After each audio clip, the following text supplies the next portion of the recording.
Vamos lá, hoje nós tivemos já no iniciozinho da manhã bastante movimentação aqui no noticiário, a gente noticiou logo cedo, ainda como possibilidade, e o fato de Ciro Nogueira, senador piauiense, presidente nacional do PP, assumir a Casa Civil de Jair Bolsonaro. Isso logo em seguida acabou sendo confirmado pelo próprio presidente da República, que falou nessa tal reforma ministerial prevista para a próxima semana. Lembrando que nós estamos de recesso parlamentar aqui em Brasília. A ideia, então, é a seguinte: tirar o Luiz Eduardo Ramos da Casa Civil, general, colocá-lo na Secretaria-Geral da Presidência da República para abrir espaço para o Ciro Nogueira na Casa Civil.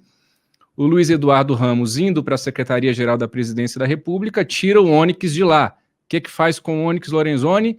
Recria-se o Ministério do Trabalho como desmembramento do Ministério da Economia de Paulo Guedes. É toda essa história que está sendo desenhada em gestação aqui em Brasília nesses dias, com oficialização prevista, segundo o próprio presidente Jair Bolsonaro. O próprio ministro da Economia, Paulo Guedes, também confirmou toda essa costura para a próxima semana. Mário Sabino, não é uma reforma não é uma reforma ministerial, na sua opinião, uma reforma fisiológica, não é isso? É uma reforma completamente fisiológica, né? Porque visa duas coisas, né? Primeiro, segurar o impeachment, né? Porque, veja, naquela fala do Luiz Miranda ao Bolsonaro, ele depois contou para nós e contou para todo mundo, que o Ricardo Barros foi citado pelo presidente como suposto operador do suposto esquema na compra da Covaxin, né?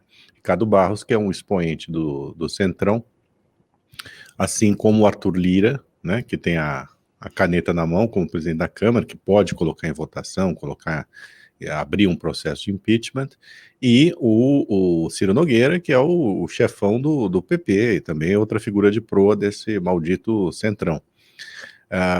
Ali o preço ficou mais caro, né, quando isso vem à tona, que o Bolsonaro citou o Ricardo Barros, né, porque, obviamente, se a coisa avançar para cima do Centrão, eles queimariam o Bolsonaro. É a maneira mais clássica, né, dessa gente agir. Então ficou mais caro para o Bolsonaro, e o Bolsonaro acabou tendo que colocar o Centrão dentro do Palácio do Planalto, né, na Casa Civil, que é, como você falou, o coração do poder, e ali, o que vai acontecer? Eles vão fazer as articulações todas fisiológicas, né, para raspar ainda mais o tacho das contas públicas, para embolsar dinheiro, para encaminhar dinheiro para obras que os beneficiam eleitoralmente, né, comprar apoios, né, é o que essa gente sabe fazer. E o outro lado dessa história toda é a tal da recriação do Ministério do Trabalho, né, que pode ser recriado sob o nome de Ministério do Emprego e da Previdência, né, mas na verdade é o Ministério do Trabalho, que visa aí atrair, né, para a órbita bolsonarista os sindicalistas de resultados, né, porque obviamente essa recriação do Ministério do Trabalho resultará na obtenção, né, das velhas matas que haviam sido extintas, né, inclusive por reforma trabalhista, ou seja, mais poder para os sindicatos, provavelmente voltará o imposto sindical, né, vamos encher outra vez essa gente de dinheiro, porque assim você também obtém apoio político nas eleições, ou pelo menos neutraliza, né, essa gente de uma maneira mais efetiva, uma parte dessa gente, né, não os efetivamente petistas. Então, assim, é fisiologismo, corporativismo, eleitoreiro, né, é a pior coisa que... Olha, eu nem sei dizer mais se é a pior coisa, né, Diego, porque assim, a gente vive de piores coisas nesse governo. Basta ver o que está acontecendo aí no Ministério da Saúde, que aconteceu no Ministério da Saúde. Então, assim, é mais um lance desastroso, né, para o país, e mais uma traição do Jair Bolsonaro às suas bandeiras de campanha, que era justamente lutar contra o toma lá da cá. Agora, Agora deixou de ser o toma lá da cá, é o toma cá e da cá, né? Toma cá e dá lá, né? O toma cá e dá lá também. Enfim, é um despautério. Um líder partidário da Câmara me disse hoje, a gente até noticiou no Antagonista, a seguinte frase: mãos ao alto, é a rendição completa desse governo de Jair Bolsonaro, mãos ao alto, tá tudo com vocês, podem levar tudo, perdeu o Playboy, tá tudo entregue. Exatamente, é isso que eu quis dizer, eu me atrapalhei um pouco, é isso, quer dizer, o toma lá da cá virou o toma cá da lá, o toma cá da cá, o toma lá da lá, você entendeu? É a rendição completa, justamente como você ouviu desse político aí. Vamos lá, quem é Ciro Nogueira? A gente tem um vídeo já aí preparado para passar, de 2017, quando Ciro Nogueira ainda era lulista, ainda era dilmista, sempre foi aliado do governador Wellington Dias, do PT, lá no seu estado, o Piauí. E ele, em uma entrevista de 2017, quando o nome do então deputado Jair Bolsonaro ainda estava sendo ventilado como possível candidato ao Palácio do Planalto, Ciro Nogueira chama deputado Bolsonaro de fascista e diz que Lula era o melhor presidente. Vamos assistir Ciro Nogueira, provável futuro ministro da Casa Civil de Jair Bolsonaro. Porque é um fascista. Ele tem um caráter fascista preconceituoso. É muito fácil você ir para a televisão e dizer que vai matar bandido, que vai não sei o quê. É um discurso muito fácil, Amadeu. Mas isso não é para a presidência da República. O presidente da República é a pessoa que vai cuidar de gerar emprego e renda, vai cuidar da saúde, vai cuidar da infraestrutura, do saneamento. Então, eu conheço o Bolsonaro, ele não tem essa capacidade de fazer isso. Não tem essa capacidade de fazer isso. Ele nunca geriu nada, sabe? Nunca foi prefeito, governador, mostrou algum trabalho. Só esse discurso de que vai matar bandido, que vai isso, não me atrai. É um discurso muito fácil. Bem, melhor cenário que esse não tem. Na nossa Serra da Capivara, recebendo aqui nosso presidente Bolsonaro, que está ali atrás, o ministro do Turismo, Marcelo, vai nos dar grandes notícias. Ô, ministro, só tenho a lhe agradecer, grandes notícias. Mais de 6 milhões de reais serão investidos na nossa infraestrutura para atrair emprego e renda para a nossa Serra da Capivara. Só lembrando, senador, que já está empenhado. Opa, tá vendo? Esse governo faz e cumpre. Ai, ai, ai. Aí está Ciro Nogueira, o camaleão do Piauí.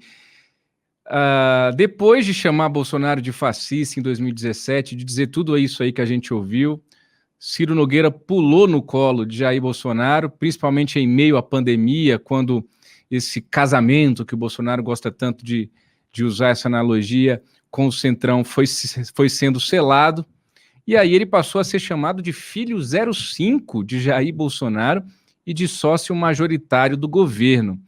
A deputada federal Iracema Portela, que é ex-mulher, mas alguns me dizem que eles estão de volta, se separaram de vez, enfim, não me interessa a vida amorosa do Ciro Nogueira, mas oficialmente a ex-mulher do senador Ciro Nogueira é uma que tem dito aí ultimamente que Ciro Nogueira é sim o filho 05 de Jair Bolsonaro. A gente também tem esse vídeo, vamos assistir. Vocês sabem o que significa o número 5? É considerado o filho número 5. Então o Ciro está com todo o prestígio junto ao nosso presidente. E com esse prestígio vai ser possível trazer mais e mais recursos aqui para Hugo Napoleão, que é o que vocês precisam. É o filho número 5 de Jair Bolsonaro, Ciro Nogueira. Mário, se o Ciro Nogueira for confirmado como ministro da Casa Civil, quem deve assumir a vaga dele no Senado Federal é a própria mãe do Ciro Nogueira, que é a primeira suplente da chapa eleita em 2018, Mário. Então, né, Robson, Ciro Nogueira não é só o filho número 5 do Bolsonaro, ele é um filho da mãe, né? Isso fica bastante claro, né, nesse episódio. Acho que é muito é muito, muito exemplar, né? Ele é o filho 05 e é um filho da sua mãe, né? Tá aí, olha que bonitinho. Não é fofo? Olha lá, é muito E fofo. o adesivo da Dilma, hein? O 13 no peito. Olha aí, tá vendo só? Não, isso aí não tem... Esse tipo de gente aí não tem convicção não, viu?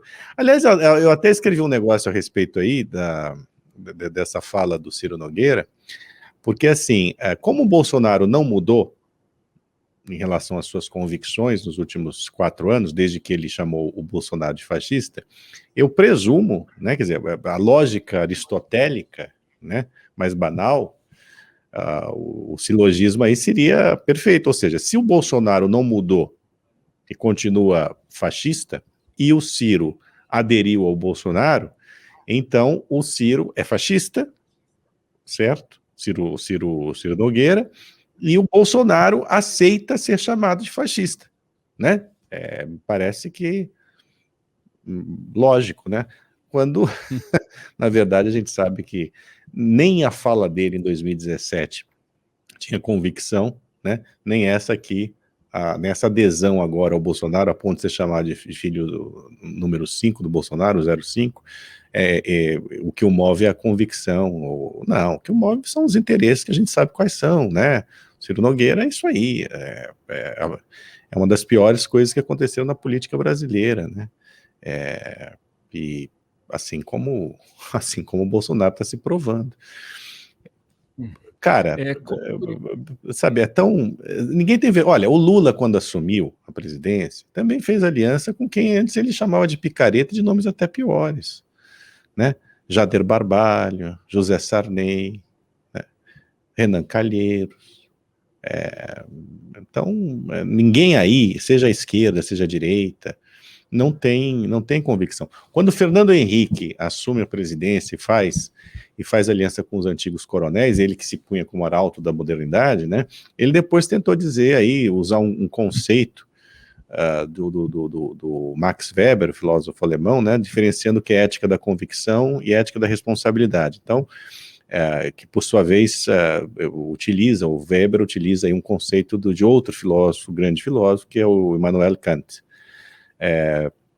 também alemão. Mas o que dizia o Fernando Henrique? Olha aqui, pela ética da convicção, eu continuo com os mesmos valores de sempre, né? Então, na esfera privada, eu continuo me movendo pela ética da convicção. Convicções democráticas, convicções de honestidade, todo esse blá blá blá.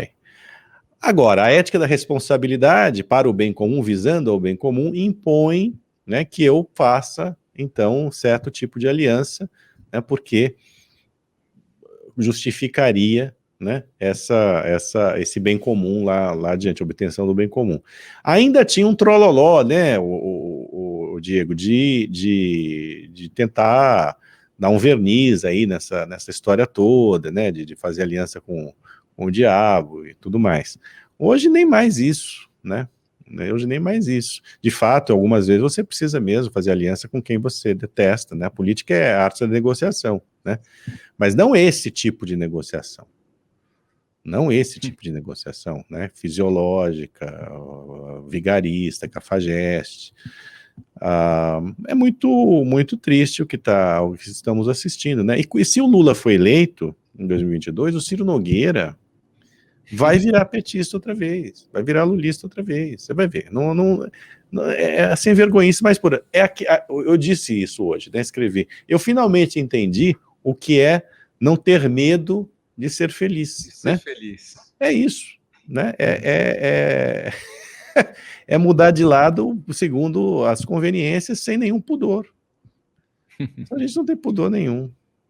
Hoje eu escutei de um político também aqui de Brasília que o PP, o PL, principalmente esses dois partidos que prometem caminhar ali junto com o Bolsonaro até a reeleição, vão ser o novo MDB, ou seja, prometem estar com o Bolsonaro até outubro do ano que vem, mas chega lá perto, eles liberam geral, cada um faz o que quer. Não é impossível. Coisa meio solta, né? Não é impossível, entende? Não, olha, a gente liberou a bancada, cada um apoia, porque a eleição no Brasil, as eleições nacionais, e você sabe disso melhor do que ninguém, elas são muito pautadas pelos interesses regionais, né?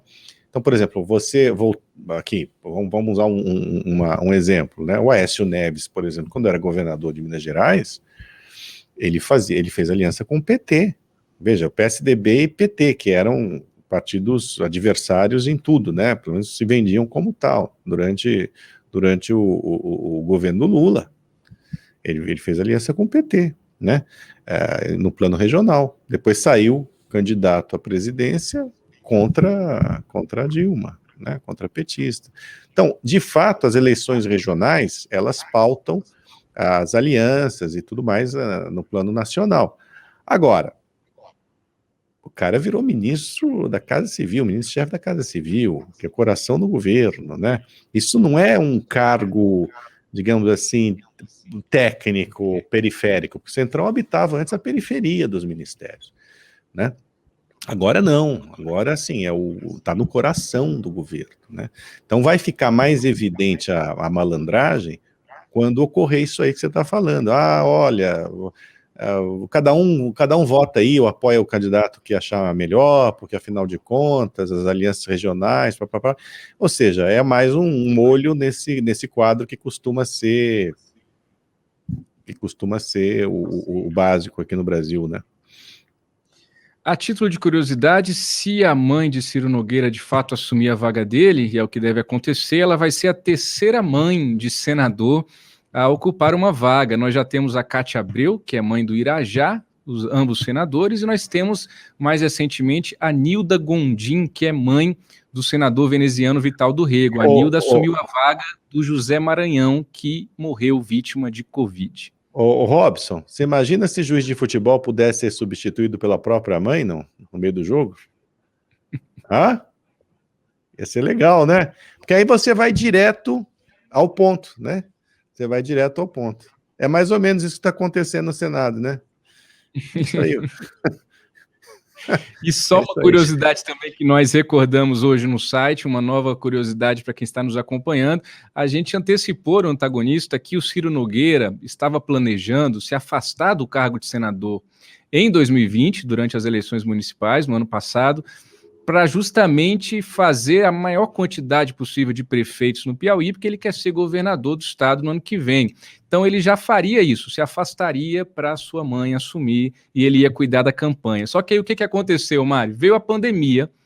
Com a pandemia, os políticos foram para suas bases eleitorais, ficaram trabalhando pelo computador, nessas sessões remotas, e aí não fazia mais sentido ele se licenciar. Então ele fez as duas coisas ao mesmo tempo, acompanhou o trabalho legislativo e fez campanha usando o dinheiro da cota parlamentar, chamado cotão. E continuará fazendo campanha enquanto ministro da Casa Civil, né? Agora com mais poder ainda, né? Ver só como são as coisas. A vida sorri, né, para essa gente. Eu acho muito legal, muito bacana. Por falar em vida sorrir para essa gente, Ciro Nogueira está hoje no México, descansando. Tem música, não tem, Robson, para essa notícia?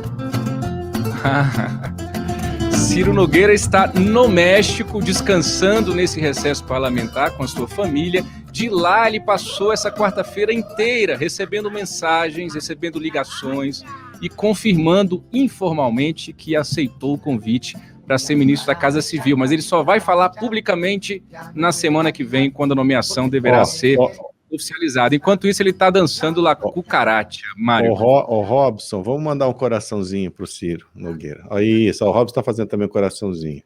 É assim que faz coraçãozinho? É, coraçãozinho para ele. Muito bem. Vamos seguir. Agora há pouco, a defesa de Ciro Nogueira divulgou uma nota dizendo que os processos da Lava Jato, nos quais ele, Ciro Nogueira, é investigado, não o impedem de assumir a Casa Civil. E um trecho da nota aproveita para atacar a Lava Jato, falando em uma estratégia vulgar adotada pela tal Operação Lava Jato e que já foi condenada pelo Supremo Tribunal Federal. Essa foi a nota de defesa de Ciro Nogueira, porque, obviamente, a imprensa inteira passou a lembrar hoje que ele é réu no Supremo Tribunal Federal por corrupção. Ciro Nogueira, que, reforçando, é presidente do PP, e esse partido, Partido Progressistas, que foi já capa de uma edição da revista Cruzoé, que mostra como esse partido também pode ser chamado de partido da propina. Tá aí, era o título da reportagem de capa da revista Cruzoé em maio de 2018, ou seja, ainda antes ali da campanha da corrida presidencial de 2018. Vamos voltar para 2021, o repórter Wilson Lima, de O Antagonista em Brasília, ouviu bastante gente durante o dia de hoje aqui também e nos detalhou mais algumas das estratégias do entorno de Jair Bolsonaro a partir dessas mudanças aí, desse troca-troca no Palácio do Planalto, previsto para ser oficializado na semana que vem. Como o Mário disse, o que Jair Bolsonaro quer, no final das contas, é se segurar no cargo, é evitar o impeachment.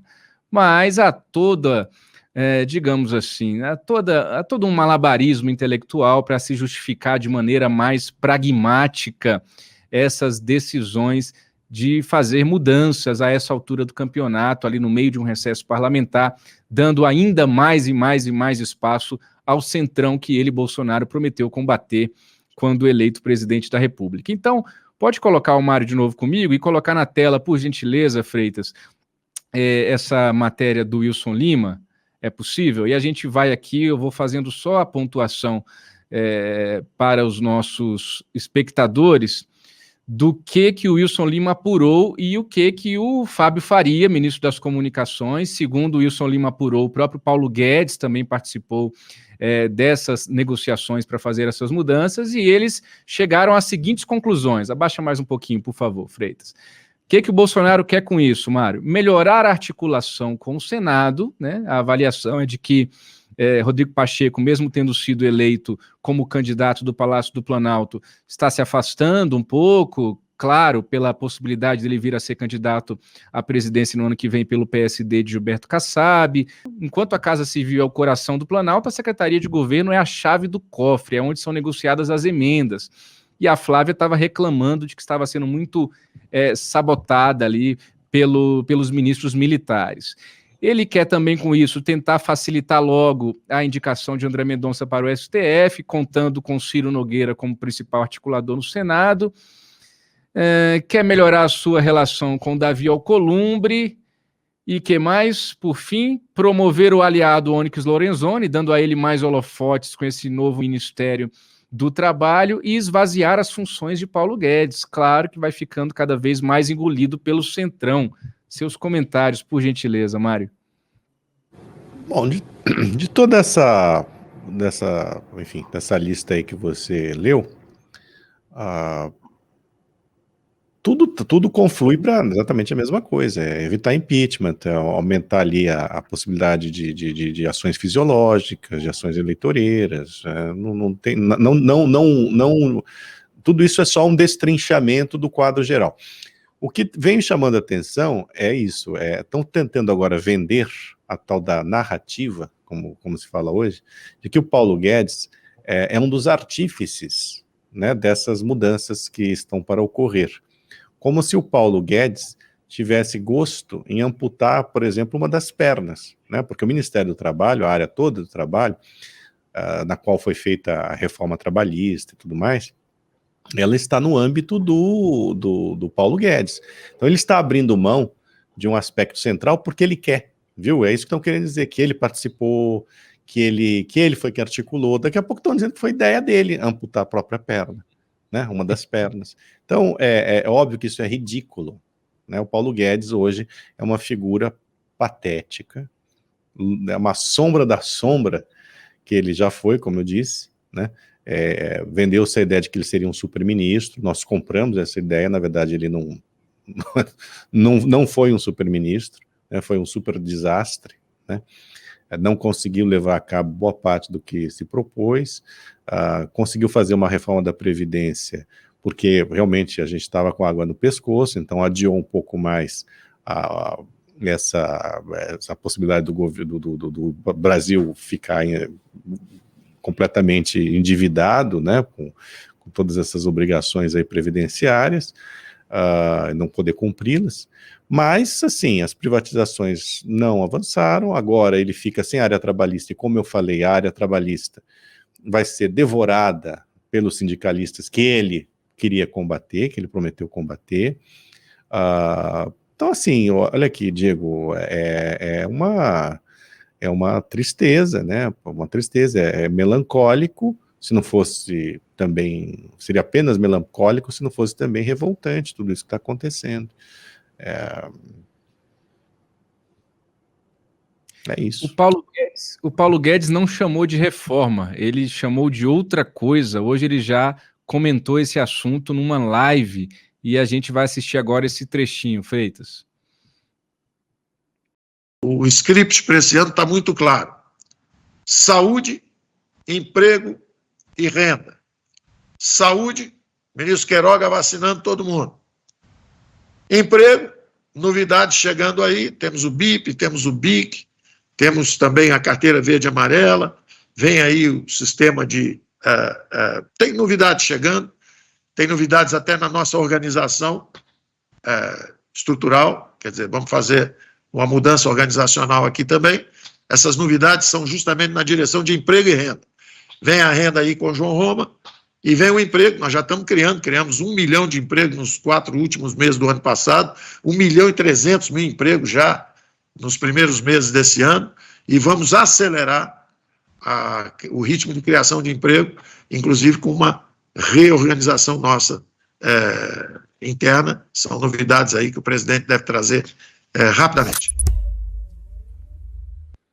Mudança organizacional é o nome bonitinho aí que o Guedes deu a essa reforma fisiológica. É como dizer o desligamento do colaborador, né? Que é demitir o funcionário, né? Foi pro olho da rua. Olha aqui, Robson, a gente pode fazer aqui como é que é? Uma mudança organizacional, viu? Mudança complicada, organizacional. Mas se colocar uma expressão em inglês no meio, então fica mais bonito ainda. Olha aqui, não há o que comemorar, né? Eu espero que a economia seja retomada. A economia está atrasando a sua retomada porque nós demoramos a vacinar, porque a vacinação está muito atrasada, né? A gente tem pouco mais de 16% apenas da população vacinada, inteiramente imunizada, então isso vai atrasar a retomada econômica a pleno vapor, mas haverá uma retomada, né? E isso independe do governo, é simples, a gente desceu ao fundo dos infernos, né? E vai voltar para o purgatório eterno do Brasil, porque não é que isso aqui vai virar a China, viu? A China ou qualquer outro país emergente com altíssimas taxas de crescimento. A gente acostumou com o ruim. Como está muito ruim, quando a gente volta para o ruim, né? Fica tudo bem. Parece que está tudo bem, não é isso? É isso, porque você olhar o Brasil, o que o Brasil cresceu? Olha, estou falando não só de Bolsonaro, desde a época do Lula, da Dilma, se você fizer ali a média, o Brasil cresceu. Outro dia a gente publicou, eu acho que eu publiquei, é que eu não me lembro aqui a estatística correta, mas é um índice ridículo se comparado a outros países emergentes. Então a gente vai voltar para o purgatório, aí vai estar todo mundo comemorando, eufórico, todo mundo se endividando no cartão de crédito, no crédito consignado, né? Criando aí, é possível que se crie, que alguns empregos sejam criados sim para jovens, porque tem umas boas iniciativas em andamento, né? Do pessoal bom que trabalha ainda com o Guedes, mas que, enfim, tudo isso vai ser anulado justamente por mudanças organizacionais também em relação ao sindicalismo, né? Que vai voltar a encher o saco de todo mundo, né? Com imposto,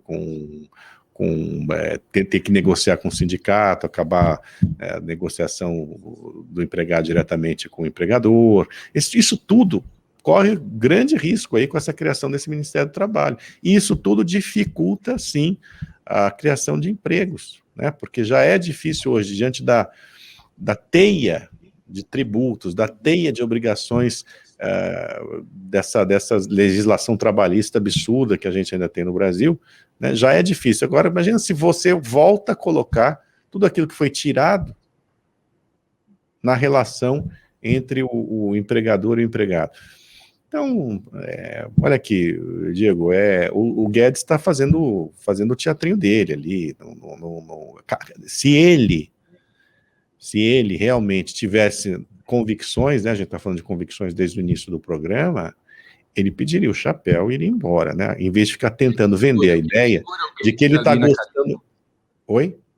O que segura o Guedes na cadeira, Mário? Olha, então, em vez de tá fingindo, né, que está gostando de ter uma perna amputada, né?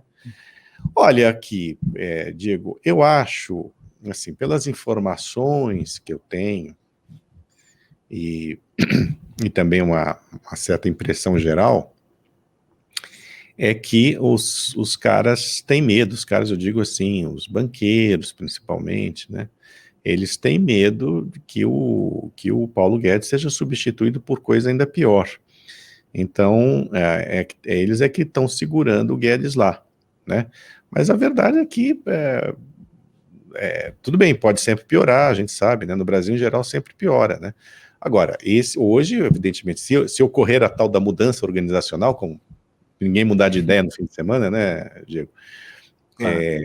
Vai ser para pior. Obviamente que o Guedes sai muito diminuído, independentemente da narrativa, das entrevistas que ele dê, né? Se aparecer na capa aí de uma certa revista, dizendo a vitória de Guedes, né? Guedes aí a mudança organizacional, tudo isso é pataquada, né? Isso tudo é relações públicas. Ele, na verdade, perdeu, né?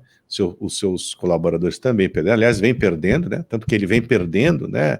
Gente importante no ministério, e o que Guedes já era. Isso tudo aí é um simulacro de todo o liberalismo, né? Que nos foi vendido. A gente vai avançar com as repercussões ainda sobre esse assunto, mas antes eu trago mais duas informações complementares ainda sobre essa reforma fisiológica para você que nos acompanha. Uma é de que Ciro Nogueira vai aproveitar agora essa proximidade ainda maior com Jair Bolsonaro para tentar concretizar o seu sonho de filiar o presidente da República, Jair Bolsonaro. Só recordando, Jair Bolsonaro fracassou naquela tentativa de criar um partido para chamar de seu, Aliança pelo Brasil. Depois, agora mais recentemente, ao que tudo indica até aqui, ele fracassou na tentativa de tomar o pequeno partido, o Nanico Patriota, e há pouco mais de um ano das eleições presidenciais, nós temos um presidente da República ainda sem legenda para concorrer à eleição. Recentemente, Flávio Bolsonaro começou a dar declarações públicas de que ele poderia ir para o PP, para o PL de Valdemar Costa Neto, ou mesmo para o Republicanos, partido ligado à Igreja Universal. O Ciro Nogueira está querendo passar o trator na esplanada de Bolsonaro. Além de filiar o próprio Bolsonaro, que já foi filiado ao PP, ele quer os ministros. Ele quer Fábio Faria, que hoje está no PSD de Gilberto Kassab, ele quer a Tereza Cristina, que está no Democratas, ele quer o Rogério Marinho, que saiu recentemente do PSDB, e ele quer também o Ricardo Salles, ex-ministro do Meio Ambiente, que já foi filiado ao Partido Novo. A outra informação é a seguinte: quem também ganha muito com toda essa reforma fisiológica prestes a acontecer, a ser concretizada, como o Mário disse, se ninguém mudar de ideia no fim de semana, é o atual presidente da Câmara, Arthur Lira. E eu faço aqui a contextualização e a memória para você que nos acompanha. O governo de Jair Bolsonaro foi eleito com o presidente prometendo negociar não com os partidos, vocês se recordam disso, mas com frentes parlamentares, com a bancada da bala, com a bancada da Bíblia, com a bancada do boi, do agronegócio, e ali ele ia criar uma nova forma de relacionamento com o Congresso, justamente porque ele demonizava o Congresso Nacional e o Centrão. A gente até recordou hoje no nosso site manifestações que este site, o Antagonista, cobriu. Eu estava lá na esplanada, manifestações que ficaram conhecidas como a Marcha Bolsonarista, em maio de 2019, em que o Centrão era o grande alvo. Na época teve até um receio de invasão do Congresso Nacional, porque os bolsonaristas estavam com sangue nos olhos contra o Centrão. E hoje nós temos toda essa virada de jogo. Arthur Lira, então, percebendo que o governo de Jair Bolsonaro não tinha conseguido construir uma base em 2019, primeiro ano do governo, e querendo assumir a presidência da Câmara, ele sempre sonhou em derrotar o grupo político de Rodrigo Maia, Arthur Lira começa a ocupar o vácuo de poder, respeitando aquele clichê básico da política de que não existe vácuo de poder, todo vácuo é ocupado de alguma maneira. Arthur Lira aproveita a pandemia, com Brasília sem 24 horas no ar, né, com todo mundo retraído, isolamento social, se aproxima do Palácio do Planalto, coloca o Centrão no colo do presidente Jair Bolsonaro, consegue dele o apoio para ser o candidato anti-Rodrigo Maia à presidência da Câmara, ele ganha a eleição, puxa para ele o chamado orçamento secreto, com aquela aberração das emendas de relator, chamada RP9, que somente para o ano que vem, para a Câmara dos Deputados, as emendas de relator somarão 11 bilhões de reais, que é o Arthur Lira que vai comandar tudo isso, além das emendas parlamentares tradicionais, que é a Flávia Arruda, que ele colocou lá na Secretaria de Governo, e agora Ciro Nogueira, o presidente do seu partido, vai para a Casa Civil, ao que tudo indica. Então, se tem alguém que ganhou muito com essa história também, é o presidente da Câmara, Arthur Lira. Enquanto Ciro Nogueira está no México, Arthur Lira está no seu estado, curtindo uma praia em Alagoas. Diante de tudo isso, claro, movimentos como Vem Pra Rua e também o MBL, que já convocaram manifestações contra Bolsonaro para o dia 12 de setembro, passaram o dia de hoje relembrando essas incoerências do governo de Jair Bolsonaro na relação com o Centrão. E a porta-voz do Vem Pra Rua, Adelaide Oliveira, gravou um vídeo especialmente para o Papo Antagonista de hoje, que a gente assiste agora. Freitas. Meu amigo, já passamos por todo tipo de estelionato eleitoral nesse governo. Já negacionismo, propina na vacina, 530 mil mortos e, como se não bastasse, chegamos aí pelas mãos dos filhos do presidente e por toda a sua cúpula, 6 bilhões de fundo eleitoral, o que é um absurdo. E agora, para coroar o dia, uma reforma ministerial, né? Uma reforma assim, aumentando mais um ministério, que é o Ministério do Trabalho, para acomodar o Onyx, que está jogando um para cá, outro para lá, e a entrada do Ciro Nogueira. O Ciro Nogueira, que é cabo eleitoral da Dilma, cabo eleitoral do PT, que acha que o Lula foi o melhor presidente, né? E acha que ele, Bolsonaro, é um fascista. Ainda assim, ele vai assumir a Casa Civil, ou seja, o Centrão tomando conta de vez deste governo falido, com 63% de rejeição. Só como é que a gente acaba com isso? Acaba com isso indo para a rua. Dia 12 de setembro, nós estaremos nas ruas para gritar bem alto e forte: fora Bolsonaro!